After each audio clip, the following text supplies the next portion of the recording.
All right, hello everyone. We are live with the first in a series of Pesach-related classes by demand. And this is based on the commonly asked question, Rabbi, does it need special Passover certification? Or can I just buy the regular butter, the regular orange juice? What's the deal? And then the related question, Rabbi, if I haven't used my pots for 24 hours, and there's no flavor in them and they're clean, can I cook food in them, and is that usable on Passover? And people are asking all of these questions this year because of a lack of food, because of wanting to minimize going out, and because of everything going on. Wanted to offer the opportunity to study some of the sources and then give my take, but I wanted to bring you through the sources so that it's not some magical thing where rabbis dispense some kind of permission to do the prohibited. That's not how Jewish law works. We can discuss how it works, and this is a good opportunity for everyone to learn better. So the first thing we need to know some basic principles. Tam Ki'ikar is one of them, that the flavor in the transmission of flavor through vessels into food can render the entire food as prohibited as the original thing. And so if pork falls into your pot of stew, the whole thing, if flavor is transmitted, can become essentially a transmission of the prohibited flavor, and that can go into the vessel, etc. This is derived from the Torah. There's different theories about where in the Rishonim, in the medieval authorities. Some understand it comes from the vessels of Midian, which had to be purged because of the flavor in the vessels, perhaps, according to that opinion. According to other opinions, maybe learn it from the idea that the Nazir, someone who took a Nazirite vow and can't have wine, can't have bread that's just dipped or soaked in wine, or perhaps it comes from the prohibition of milk and meat together itself. Maybe that prohibition and the related prohibition, not just of that and of benefit, but of the vessels, teaches the principle, and some of these are more mainstream or more minority opinions. We're not going to go into that, but this is referenced in the Mishnah in Chulin.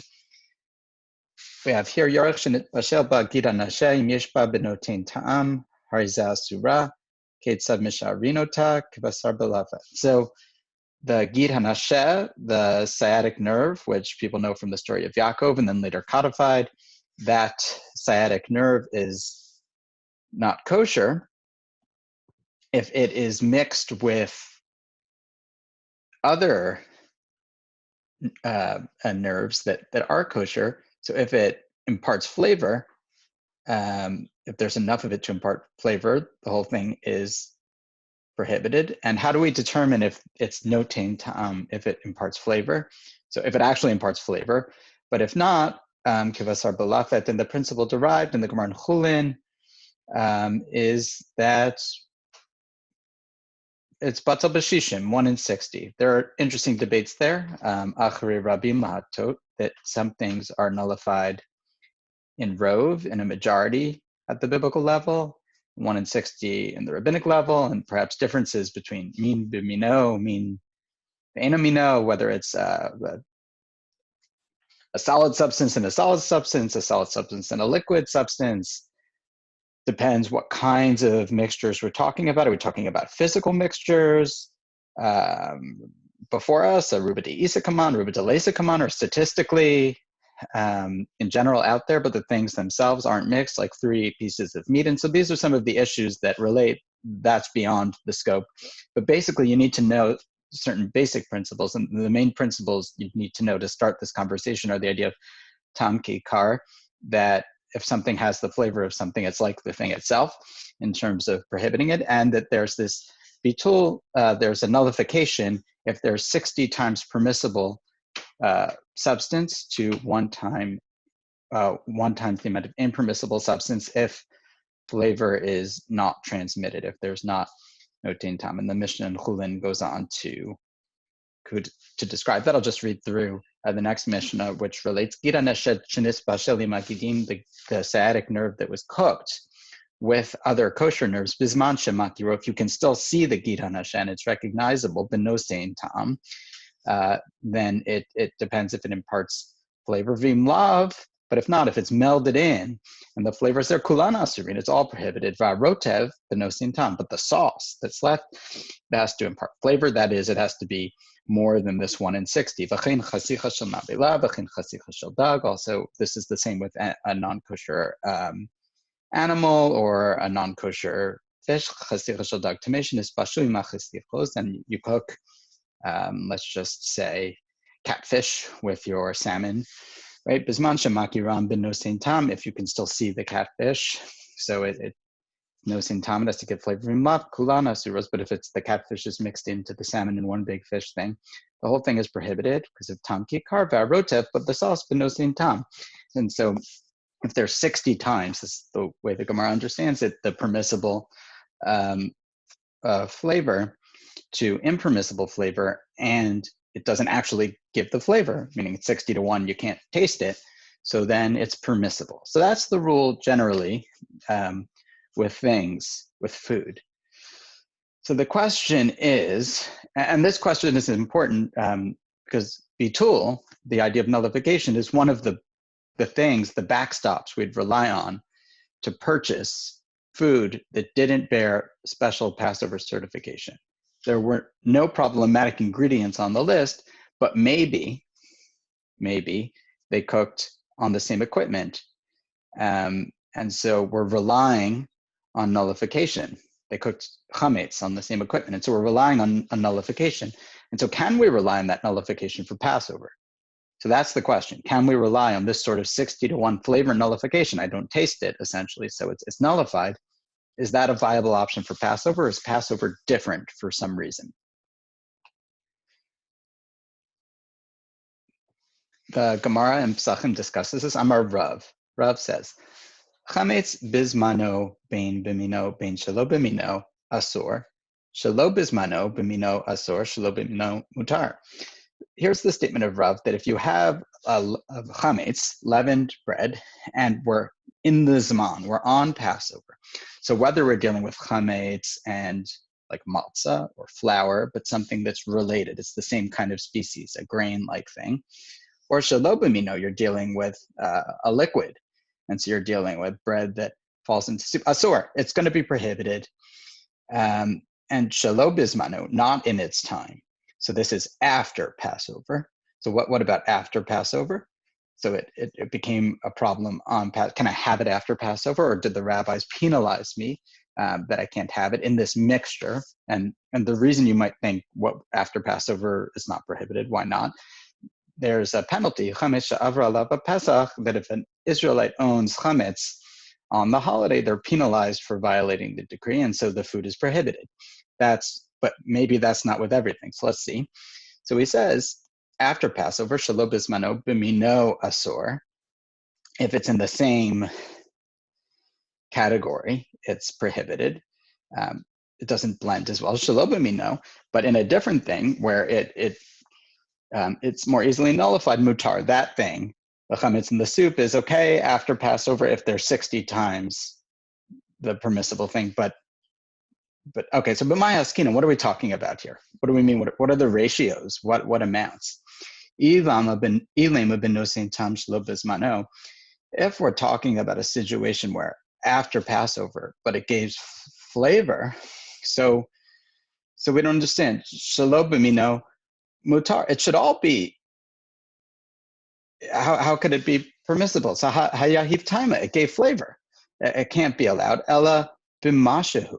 We must be talking about chametz as a mashu. We're not talking about a significant amount of chametz. We're talking about any amount of chametz. And so chametz here is different. Even any amount of it makes something not okay. And so this is different than our normal rules.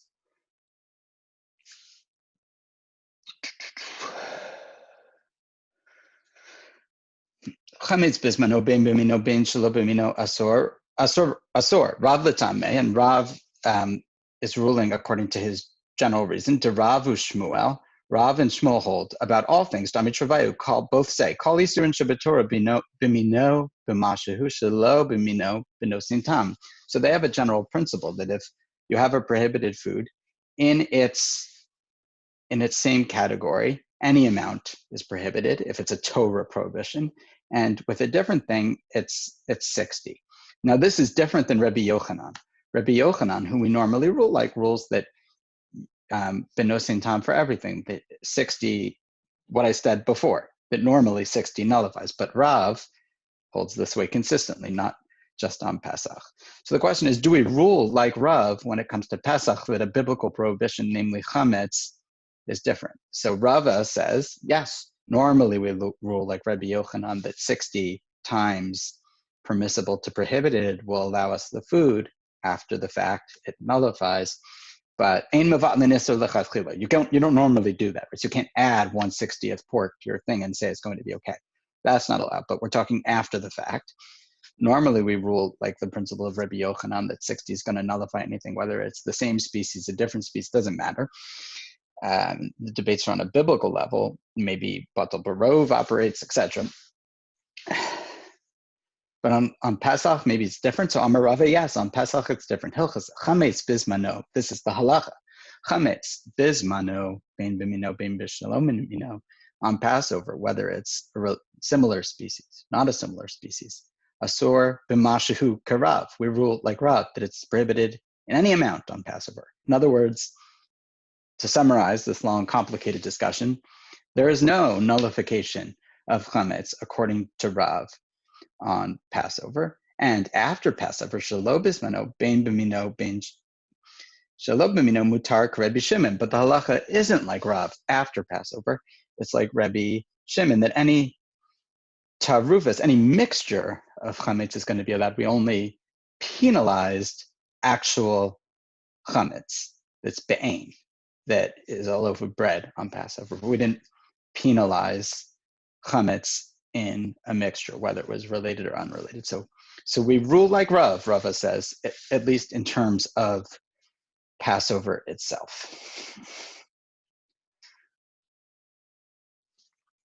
So why? Why should Passover be different, where chametz is asur b'mashahu? Other things are prohibited if they are no same time, if they give flavor, if they're more than 1/60. But chametz is prohibited even if there's a speck. So why should chametz be different? So Rashi gives his reason that other prohibitions that have kares, like chaylev and other things, which are which we follow the 160 rules for, we're more familiar with because they're all year round. But this, since it's permissible at other times of the year, we're not as distant from it. You know, chametz is, a loaf of bread is permissible. It's just not permissible on Passover, and so we need extra distancing. Rashi gives that reason. But there's another reason given in the Rambam,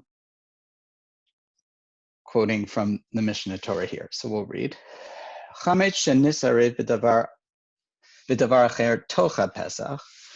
Chametz falls into a mixture of some other thing on Pesach. Bein b'mino, bein shelo b'mino, related, unrelated, doesn't matter. Harizeh oser b'chol shehu, it's prohibited in any amount. The chametz Yisrael shavar alav Pesach afal pishu asur b'nayayin nisar bein b'mino bein shelo b'mino harizeh mutar lachlo achar Pesach. But after Passover, as the Rabbah said, we follow Rabbi Shimon that it's allowed, and if it's a mixture. Shelo kantiv asur ala b'chametz atzmo. They only prohibited an actual loaf of bread, but not something that chametz was in a mixture. Aval tarobas mutar b'achila lachar Pesach. And so the Rambam has an interesting idea here, which is that because it is permissible after Passover, it's what we call a davar sheyesh lo matirin. This is another principle. We don't allow the rules of bitul, of nullification, to work if there's a fix, if you can fix the problem. We only rely on it as a backstop. And since this chametz is going to become permissible after Pesach because we didn't prohibit mixtures in the rule of chametz of Pesach, it's permissible in a week or in 9 days or whatever. So therefore, on Passover, we won't. So it's different than Rashi. It's not about it being distant from us, but it's because it's yesh lo matirin, because eventually it will become permissible. So just wait. And so because just wait, the principle of bitul isn't allowed to operate. So that is an idea. The Smog, Rav Moshe Mikutzi, 13th century French halachist, and he outlines some other reasons as well that it might relate to the extra stringencies of chametz. It's not just that we can't eat it, but we can't have it in any of our property. We have to banish it from our property. Explains. We'll read that after. So I just want to finish the Rambam for a moment.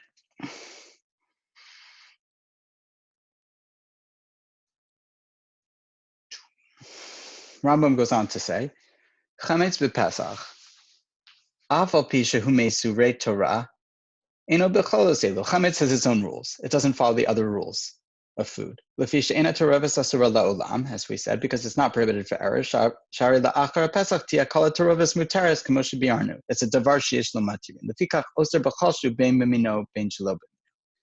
But what about if it happens before Pesach? And this is the question that we're dealing with. The food is already made, and I'm purchasing it before Pesach. Side debate. When does bitul apply? Does it apply? Everyone agrees you need a yediyah. You need a knowledge. So does it apply at the time the food is made, when the person who makes it would know? Or is it based on you, the purchaser, who is Jewish and observing Jewish law, and at the time you purchase it? So that is a debate, and Rabbi Dr. Mark Shapiro, I think, has written on this subject, saying that it should really be the manufacturer, but I think a lot of people think it's when you purchase it. We're not going to get into that debate now. Let's assume for the moment you're purchasing before Pesach. So what if you purchase your food before? We dealt with on Pesach and after Pesach. So that's great, but the common case is you're purchasing your food before Pesach. So what then? The Rambam says, Davar shenisarei bo chametz ve'eno machal la'adam klal. Not our case, but it's instructive to our case. Chametz falls in, and it's not edible at all. O she'eno machal kol adam, or it's not what everyone would eat. Kagon hatriak, which had medicinal properties, so it's like a medicine. You're not eating it if you don't need it. It doesn't taste great, but it is food for some. Even though you're allowed to keep it in your possession on Passover, asor la'ochlo, you can't eat it, even on Passover, even though it just has a minimal amount of chametz. We're assuming. Why? Ad achar Pesach, until after. And why can't you eat it on Pesach? So it's the principle of choser v'neor, and this is an important principle that the Rambam apparently rules like, and that's that chametz, which might be nullified before Passover, it returns and reawakens on Passover because davar sheyesh lo matirin, because it has a fix later. And so on Passover, it becomes a live ingredient, and even though it's an insignificant ingredient. Okay, so this is important to us. Choser v'neor, is there such a concept? So the Smog, as I mentioned, quotes some things. Maybe let's read the Smog. I'll just note, I didn't put it on the sheet because it wasn't listed in Svaria, but the Rush, the Shulchan Aruch usually rules like some combination of the Rambam, the Rif, and the Rush in terms of practical halacha, practical Jewish law. So the Rambam rules choser v'neor. You can't, if the food had chametz or chametz ingredients in it that were batel, so it had chametz produced on the same line within 24 hours, may contain wheat, doesn't actually contain wheat in the ingredient list. This is assuming you've gotten that right.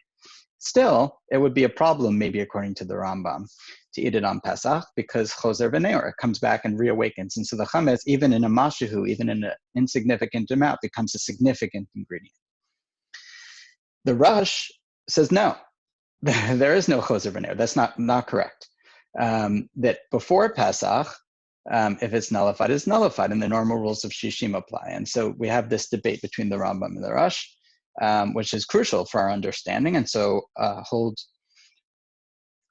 that thought. We'll see how we rule legally in the Shulchan Aruch and the Rama in a bit. But I wanted to take us to the Smag just because he outlines a couple of useful opinions and a helpful discussion of the topic. So he quotes our Gemara. He's one of the early folks that's sort of commenting by the mitzvah, and these are the mitzvahs not to have chametz in your possession. And he quotes Hamarava, Hilchos chametz bismano perish betocha Pesach. He adds the commentary. If you have chametz on Pesach, bein b'mino, bein shelo b'mino asur b'mashu karav, like we said, and shelo bismano after Pesach, perish lachar Pesach, bein b'mino, bein shelo b'mino mutar, karebi Shimon. It's permissible. Chametz avra lava Pesach only applies, and I think people don't know this, only applies to chametz gamor, real chametz, but not in a mixture. Umaksh, and they ask v'amarava dervishin chametz b'chametz lachar zmano v'osro hov avra lava v'yirav v'vayimatze matarish cham hanimin le beinei avali de teruvas lo. And so they give the answer in the Gemara there that no, we're only talking about a mixture. Okay. He should review Dai Gaon, the important Gaonim, Mida Amar Rava b'chametz b'Pesach b'mashu karav. From that which we learn that Rava on Pesach rules like Rav, and Shmuel, D'Amri Travaihu, that an Isser Torah, a Torah prohibition is prohibited, b'mashu, in any amount. Yesh l'dakdik shusover b'shari sirin karebi Yochanan. You can understand then that Rava rules like Rav and Shmuel, like that academy, only in regards to Pesach, but every other time of the year he rules like Rabbi Yochanan, that it's 1 and 60. As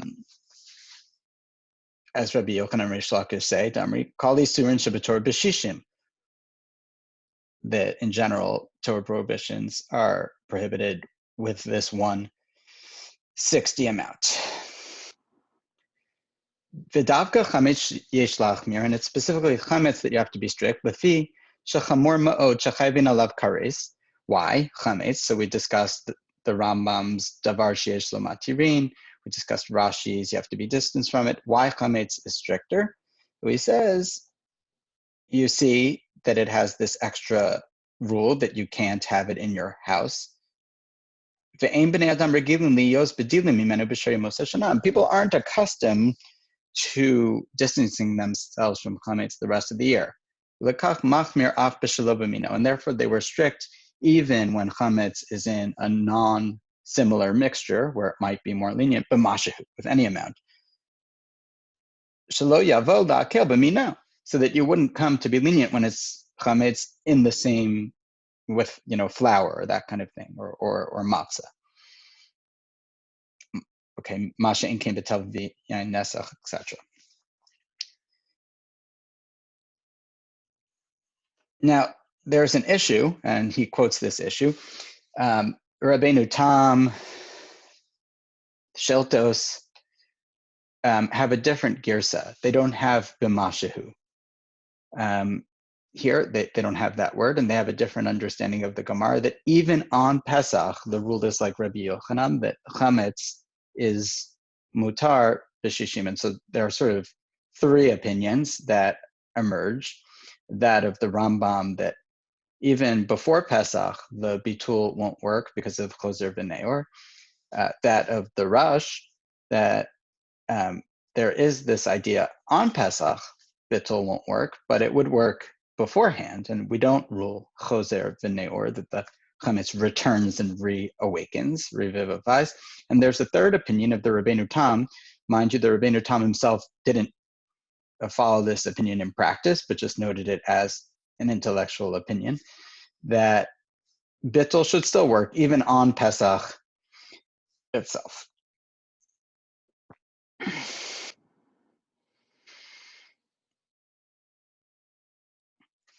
The Torah explains this. Chametz b'Pesach iskimu rovim ufarshim she'oser taruvos so bein b'mino bein shelo b'mino b'mashu chutz mi b'shiltos.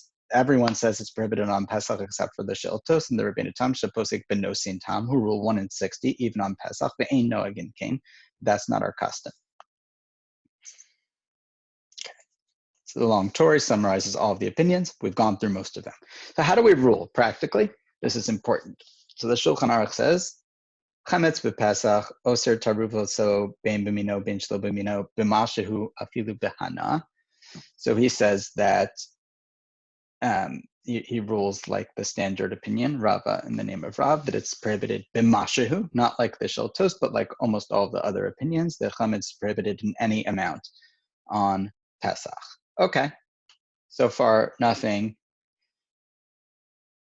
we didn't know. And then in the next halacha, chametz shenisarev mishesha os ad halayla. But what about on Erev Pesach, when chametz is already prohibited, because they would offer the korban Pesach, the Passover sacrifice, at midday, and already you couldn't have chametz when you were offering the Passover sacrifice midday on Erev Pesach, the eve of Passover. So chametz is prohibited, but it doesn't have its full stringency. The penalty isn't kares, you don't get cut off from the community, and so it's a chametz prohibition, but it's not the full force prohibition. What about then? Eino oser b'mashu eladino kashari surin. So on Erev Pesach, it is prohibited. I'm sorry, on Erev Pesach, it's permissible. We say it's like every other thing that bitul works. Hold on 1 minute. We just need to plug in. Battery is running low. Walking over to the cord.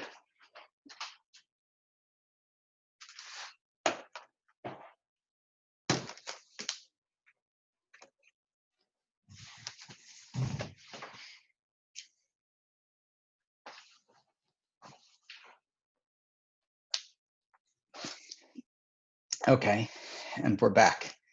Now, theoretically, according to the Rambam,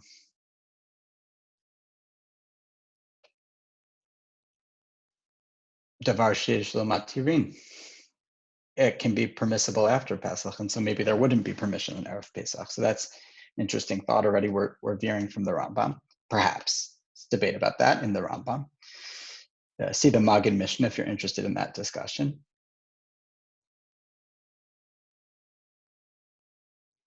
Daled. Im nisareh b'chametz kodem ha-Pesach. Our case. The mixture is created before Passover. V'nisbatel b'shishim, and it is nullified in 60. Eino choser v'neor. Not like the Rambam. It does not come back. The bittul works. B'Pesach le'asor b'mashu v'yesh cholkim. But there are some, like the Rambam, who disagree. So the Shulchan Aruch notes both opinions, but rules fundamentally like the lenient opinion in this regard. The Ramah is a little stricter. V'noagin kesvar rishona b'chol taruveh shehu lach b'lach. If it's a wet mixture where things dissolve more easily and readily, there's more room for the nullification, and so he wants to rule leniently with regards to lach b'lach. But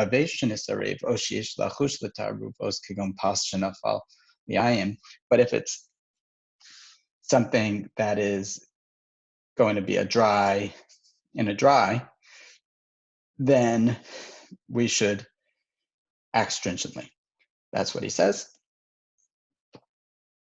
So we have a little bit of a debate. The Shulchan Aruch is lenient always, and the Rambam, the Ramah, Rabbi Moshe Isserlis, is lenient when it comes to wet mixtures, but not to dry mixtures. Okay. So what to make of that? How do we rule? Aruch HaShulchan, a number of other poskim say that we rule fundamentally like the Shulchan Aruch. Perhaps even the Ramah rules fundamentally like the Shulchan Aruch, but is just adopting a stringency since he's willing to rule sometimes in that way, that we don't rule choser v'neor, that it comes back. Now, all of this, of course, is assuming that there's actual chametz in the thing, but if there's not chametz altogether, and there never was, then maybe not. Okay, an interesting thing, davar shenisareh bo chametz v'eino machal adam klal, something that chametz was mixed into and it isn't food at all. The Rambam salach, o she'eino machal kol adam kegon hatriak, v'kayotzevo afal pi shemutar lekaimo asur la'ochlo. So the Shulchan Aruch contradicts himself. In an earlier halacha, he seems to rule that these food substances are prohibited. on Pesach. He seems to rule like this choser v'neor. So there are different interpretations. Rabbi Moshe Isolis in the Derech Moshe says that maybe here the Shulchan Aruch is treating triak differently because the chametz in triak acts as a binding agent, and so it's not just nullified in the thing; it changes the entire physical texture of the food substance, and so it's more significant than its numbers would suggest. And so the halacha is different with triak. Another possibility that some have suggested is that Shulchan Aruch changed his mind, and it wasn't adjusted. That's a suggestion in some of the Achronim as well. But either way, the later halacha is the main governing one, that we don't say choser v'neor, even though yesh chokim, there are those that disagree. Practically, I don't want to give broad practical advice over the internet. You can contact me. You could probably take the conclusions for what they are. But that means that I don't think there's a need, especially this year, if you're asking a personal opinion, to be extremely concerned with simple products that don't have Pesach certification if you can be sure that the ingredients are not chametz, are not chametzdik, because if you buy it before Pesach, you can rely on bittul. That's the plain statement of the halacha. I know a lot of people want to be stringent, and generally the Ashkenazic custom in particular is to be very stringent with hechsherim. But the black letter law is not as stringent, particularly for liquid foods if you're following the Ramah, but for the Shulchan Aruch, even for dry foods, and fundamentally for those opinions. And I think this year is a year to rely on the Shulchan Aruch's Pesach, especially in areas like ours where kosher for Passover certified food is already out in some of the stores and much harder to find. And so for things like yogurts and other things, when you can be sure that the food is okay, and you have to check the ingredients and make sure it's not really chametz. But if you can be sure and you did the research, then for some of those things, Pesach certification isn't required. It gets more complicated when there are a lot of ingredients. It's harder to know. Consult your local food scientist. Final debate. Some have been commenting that you could just wait 24 hours and then cook your food in regular pots. What's that about? So there's this idea that after 24 hours, any flavor in a pot becomes pagum, rancid on a biblical level.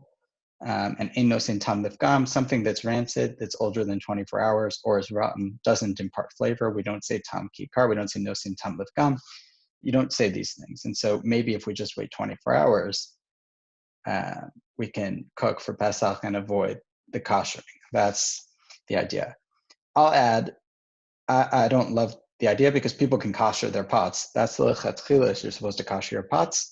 A lot of people have gotten used to doing it at shuls, but the laws for agalas kelim, for koshering pots, are found in the Shulchan Aruch, in this classic legal code, in the laws of Passover, because that's what people did for generations. This idea that regular observant Jews can't be trusted to kosher their pots isn't one I endorse. Regular people can observe Jewish law just fine. And so you should kosher your pots. But let's just go through the halacha in any event.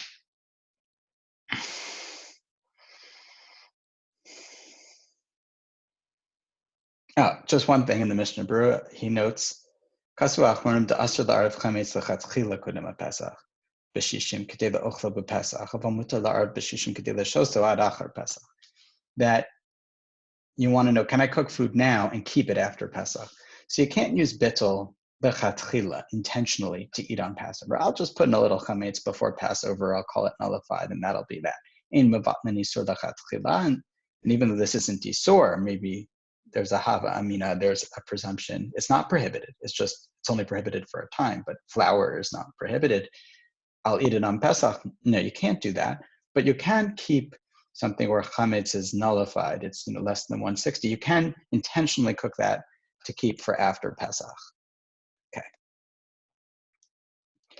Shulchan Aruch says, no sin tam gam mutter gam b'Pesach. So he rules on this question that if it's after 24 hours and you cooked it, we're talking about a b'diavad case. Not that you do it, but that it happened. But maybe we're talking about shasarcha k'b'diavad dami, that it's a pressing circumstance for you for whatever reason. The dish couldn't be koshered. You've got a lot going on in your life. Someone's ill, etc. So in this case, waiting 24 hours will work on Pesach. It's like a Pesach tikpat b'diavad. That's the ruling of the Shulchan Aruch. The Rama disagrees. V'yesh machmirin v'chein noagin. There are stringent opinions, and that's the custom. Be'elu medinos in Ashkenaz. V'makom sheish minag lachmir afilu mashu v'nosin tam lifgo masor. So there's this idea that the Rama quotes that that's not going to work.